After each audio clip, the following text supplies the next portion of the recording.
Күннің батып бара жатқан уақыты. Жұрт үйіне кіріп, кешкі тамаққа отырып жатса, Алмагүл керісінше көшеге шығып, автобус аялдамасына асығып барады. Телефонына баласының «тез жетіңіз» деген хабарламасын оқи сала ойланбастан жүгіріп барады. Бөлімшеге келгенде Алдияры алдынан шықты. «Тағы не бүлдіріпті? Бұл оңбаған бала болды ғой», деді баласына сұраулы көздерімен қарап. Терезені шағып ішке кірген. Барлық жерде дабылы барын білмейді ма топас? Шығамын дегенше жетіп келген ғой полиция. Қайтсын енді, өліп барады ғой, деп екеуі жүре сөйлеп, ұзын дәлізден өтіп, екінші қабатқа көтерілді. Есіктен кірген кезде, келдіңіз бе, төлетіңіз, деді капитан. Көрсеткен орынға отырып жатып, Алмагүл терезеден түскен қараңғыны көріп, уақыттың кеш болып кеткенін енді байқағандай болды. Балаңыз ұсталды, бұл бірінші рет емес қой? Иә, қайтемен енді. Үйдегі заттың барлығын тасып болды, түгін қалдырмады.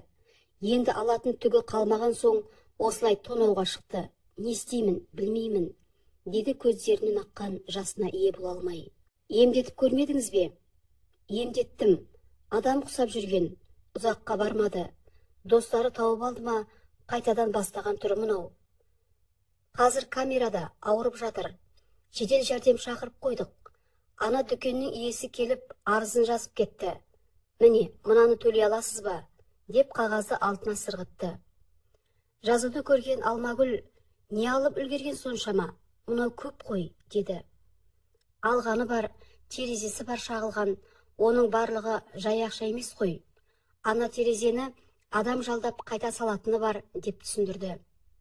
Түрі бұзылып кеткен Алмагүл Алдиярға қарады. Баласы да қабағы түйіліп кеткен, ашуланып тұр екен. Балаңызды қазір жібереміз емделетін жерге. Сол жерден көресіздер, мынаны төлейсіздер, деп шығарып салды. Алдияр екеуі шаршап үйлеріне қайтты. Үлкен ұлы Сәбиттің есірткіге әуес болғанына міне 2 жыл. Осы 2 жылдың өзінде Алмагүлдің тоз-тозы шығып, әбден әбіржіп кеткен. Алдияр 5 жасында жұбайы Дәурен жол апатынан қаза болған. 2 ұлын құшақтап, жалғыз қалған Алмагүл елден қалмай тырмысып, екеуін өсірді. Енді өсті, адам болды деген кезде көргені осы. Өмірден түңіліп, безіп кеткісі келді. Қасында Алдияры анасын аяды ма, үйге кірген соң шайын қойып, кешкі асын беріп, төсегіне жатқызды. Жатты деген аты ғана, түнімен дөңбекшіп ұйықтамады. Таңға жуық шаршап барып, көзіліп кеткен екен. Шырылдаған телефон даусынан басы қазандай болып тұрып алды. Сағатқа қараса 6:30. Тұрып жұмысына жиналды. Алдияр да тұрып таңғы астарын ішіп, екеуі жұмысқа кетті. Осылай күндер сырғып өтіп жатты. Уақыты келгенде Сәбит жатқан жерінен шықты. 1-2 айда не өзгере қоюшы еді, келіп алып Алдиярға тиісті. Маған қарызға ақша берші, қайтарамын. Айлығымды алған жоқпын әлі. Алған күннің өзінде кредит төлеймін. Өткендегі сен кіргізген ақшаны немен жапты дейсің? Деді ағасына ашулана қарап. Ой, сен де жыланатта жүреді екенсің. Жұмыс іздесеңші одан да. Керек болса өзім тауып беремін. Маған кім жұмыс береді дейсің? Сенсізде күнімді көремін, деп жұлқынып, күннің суығына қарамастан үйден шығып кетті. Енді міне көшеде жортып келеді.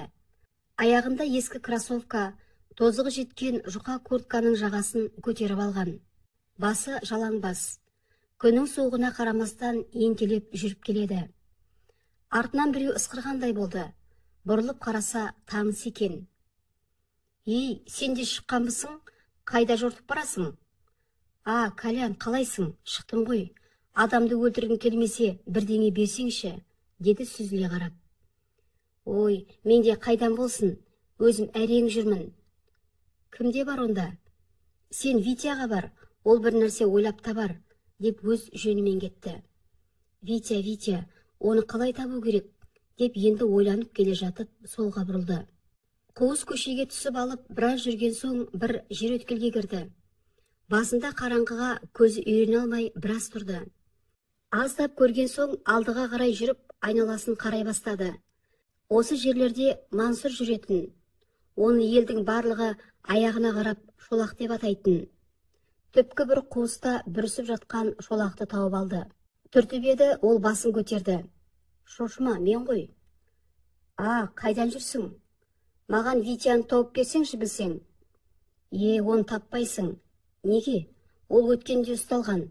Осы жолы ұзаққа кетіпті, шықпайды-ау. Енді қайттым. Білмедім. Бір амалын тапсаңшы, өзім жатсы мынау, деп еді. Сәбит шынданып бір тепті.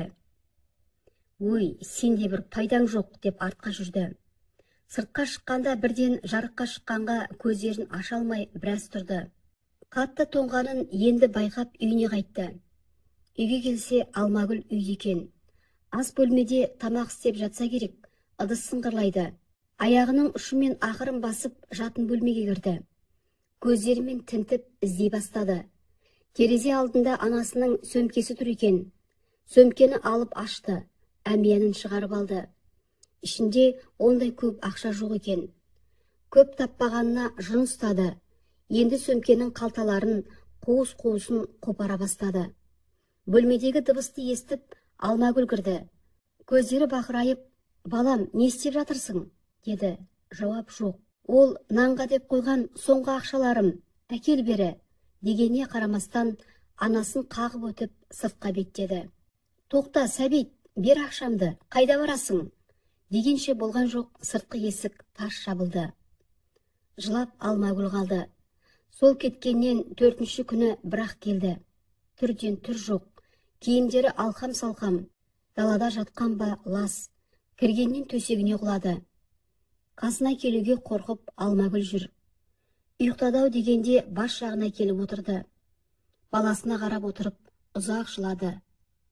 Ұлым, қандай бала едің? Не болып кеткенсің? Бақыттым менің, қуанышым менің, деп көзінен аққан ащы жасына тұншыға жылай берді. Қалай саған көмектесе аламын? Не істесем сені құтқарамын, деп шашынан сипап, маңдайынан сүйді. Туғаннан еркелетіп өсірген баласы еді. 2 жасқа келгенше емізіп, 5 жасқа келгенше көтеріп, аузына тамақты шайнап беріп, бар еркелігін көтеретін. Алдияр туған баласы емес. Сіңілісі жолдан көтеріп, анасы елге көрсетпей әкеліп тастаған. Күйеуі жуас адам еді. Енесінің бір ауыз сөзін жерге тастамай алып қалған. Туғаннан қолында өскен Алдиярды өз аттарына жазып алады. Бірақ Алмагүл Алдиярға суық болатын. Әйтеуір білдіртпей өсіріп бақты. Өзінің баласын тым қатты еркелетіп, айтқан тілегін барлығын орындап жатса, Алдиярға келген кезде қатал болатын. Енді міне, сол қателігін енді түсінгендей баласына қарап жылап отыр. Ана жүрегі қанша жерден езілсе де өзгертетін шара жоқ. Осылай отырғанда сырттан Алдияр кірді. Оған шай тамағын беріп отырғанда, мен әскерге кететін болдым, деді баласы. Мен тастап қайда барасың? Мама, 1 жыл тез өтіп кетеді. 1 жыл мен үшін қанша уақыт екенін білесің бе балам? Әскерге барғаным өзіме жақсы. Болашақта жұмыс істесем де көмегі бар. Өзің солай шешсең, қайтейін енді. Жолың болсын, барып кел, деді амансыздан. Көктемге қарай Алдияр әскерге кетіп, Алмагүл Сәбитпен үйде жалғыз қалды. Көшеде келе жатқан Сәбит ештеңе сезер емес. Денесі тыртысып, бет терілері жиырылып, көздері қанталап кеткен. Қазір оның ойында тек бір доза.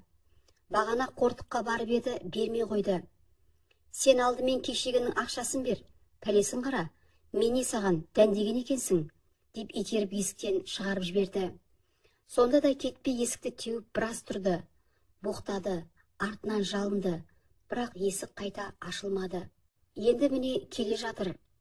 Жалтақ-жалтақ етіп жан-жағына қарайды. Қай жерде не бар дегендей көзін сүзіп келеді. Осы кезде алыстан бір жас жігіт көрінді. Қолындағы телефонына үңіліп алған. Аяғының астына да қарамастан шұқып келеді. Құлағында құлаққап. Сәбиттің бойында бір үміт оты жылт етіп оянғандай болды. Аяғын ақырын басып жақындай түсті. Қасынан өтіп бара жатқан ұялы телефонды қолынан бас салып жұлып алды да алды-артына қарамай жүгірді.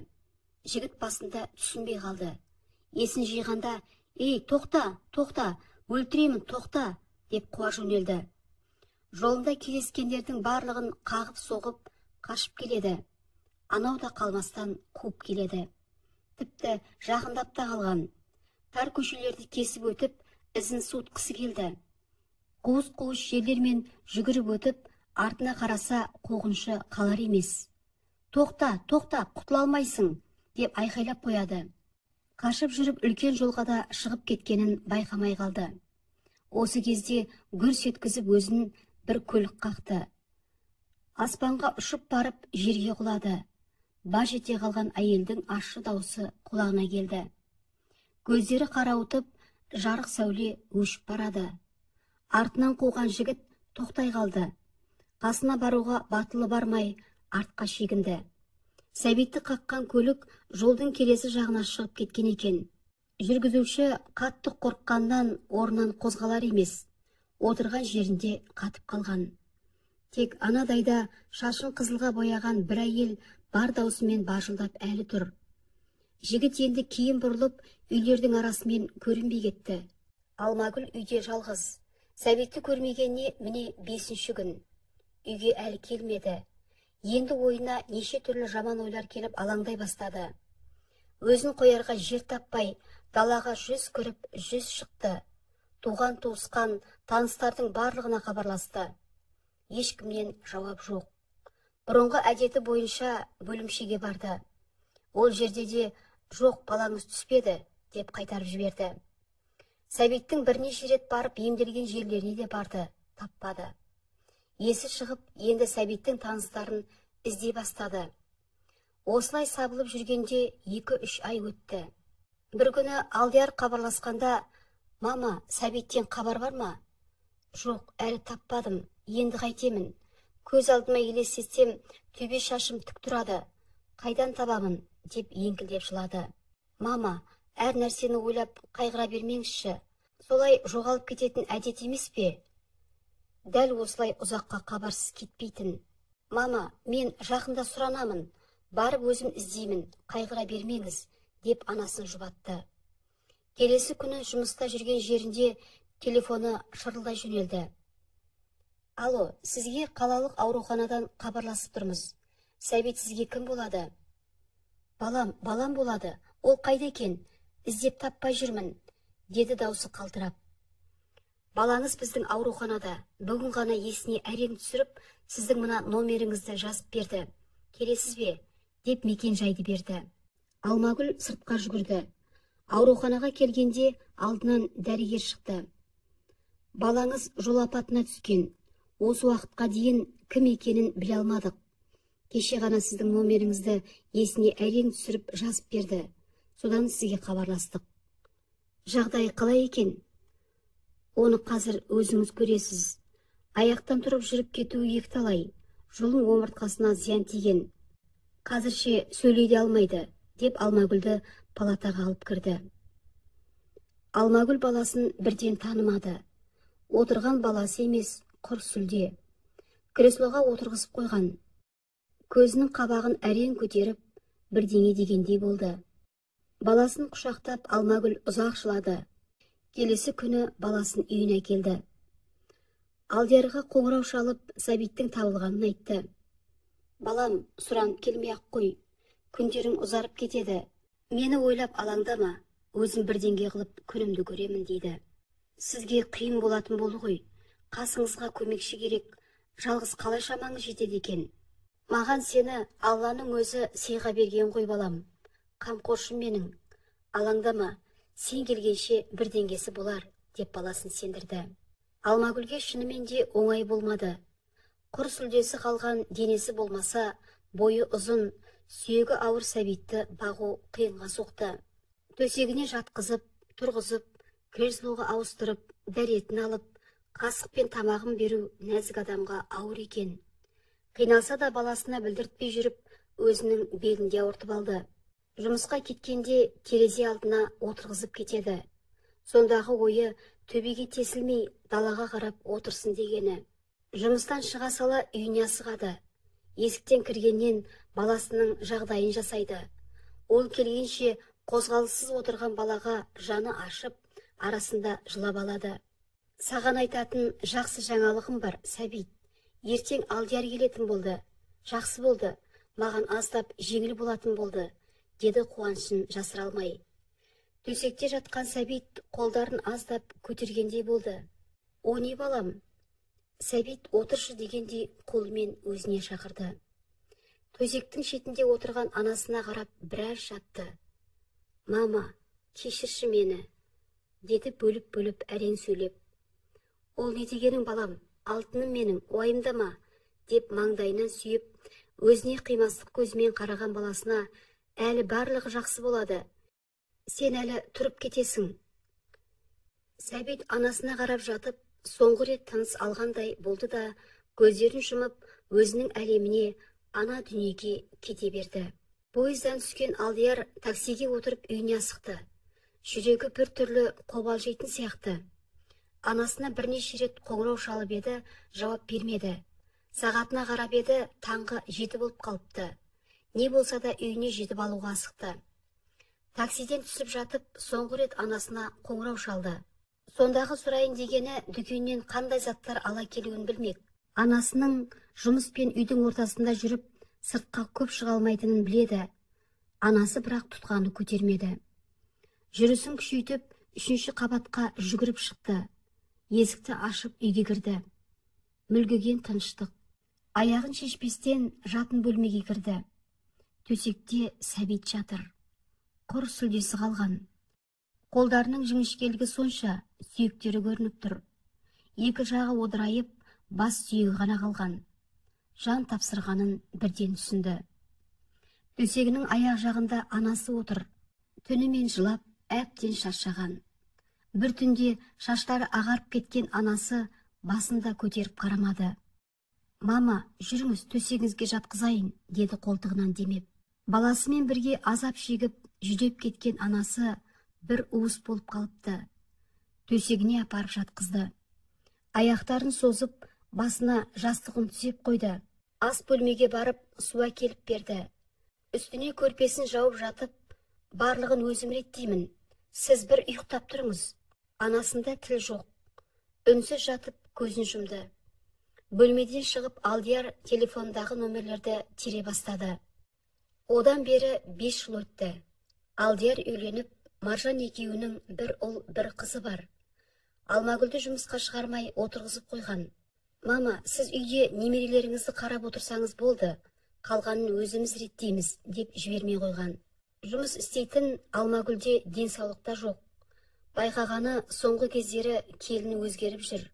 Міне, қазір де аулада көрші әйелмен отыр. Үйге асығатын түрі жоқ. Алдиярдың жұмыстан келетін уақыты болды. Кешкі ас бар. Қарап отырсын ба, өзі ас үйге кіріп, тоңазытқыштан ет шығара бастады. Оғанда келіні дәнденген сияқты, түк болмағандай дайын асқа келе салатын да бар. Маржан аулада кішкентай қызын ойнатқан болып отыр. Көршісі екеуі әңгіменің басын жібергені қашан. Енең далаға шықпады ғой, күнде бір көріп қалушы едім. Жатыр ғой, босқа жатқанша тамақ істей берсін. Осы сенікі рахат, енеңді онша сыйламайсың сен, деп Маржанға қарады. Алдиярдың туған анасы емес қой. Солай ма? Сонда да баққаны бар анасы болып саналады ғой. Алдияр анасын сыйлайды ма? Өліп тұр, шаң жуытпайды. Онда несіне керлесің? Енеңді дұрыстап бақ, деді көршісі. Онсыз да бағып жатырмыз ғой. Пенсиясы жоқ, жұмыс істемейді. 2 күннің бірінде ауырады. Ауырса болды, шешесін ауруханаға жетектей жөнеледі, деп жақтырмай сөйлеп отыр. Кешке жұмыстан келген Алдияр ас үстінде, дәмді болыпты, рахмет мама, деді. Маған несіне айтасың балам? Ана Маржанға айтсаңшы. Маржанның тамағы сіз жасағандай болмайды, деп еді келіншегі бұртия қалды. Екеуі оңашада бір отырғанда, үйде отырсаң, неге тамақты өзің жасамайсың, деді. Арасында болады ғой енді, дей беріп еді, бұдан бұлай өзің жаса, анамды жұмса бермей. Онсыз да көңілі жарым адам. Салмақ түсірме, деді Алдияр. Келесі күні Маржан Алмагүлдің алдында бәйек қағып, апалап жүгіріп жүрді. Сабасына түскен екен ғой, деп ойлап қойды. Баласының тілеуін тілеп, дұғасын оқып, осы өміріне шүкіршілік етті. Мүмкін бір кездері шешесі осы баланы әкеліп бермегенде, бүгінгі күні қандай болар еді, деген ой да келді.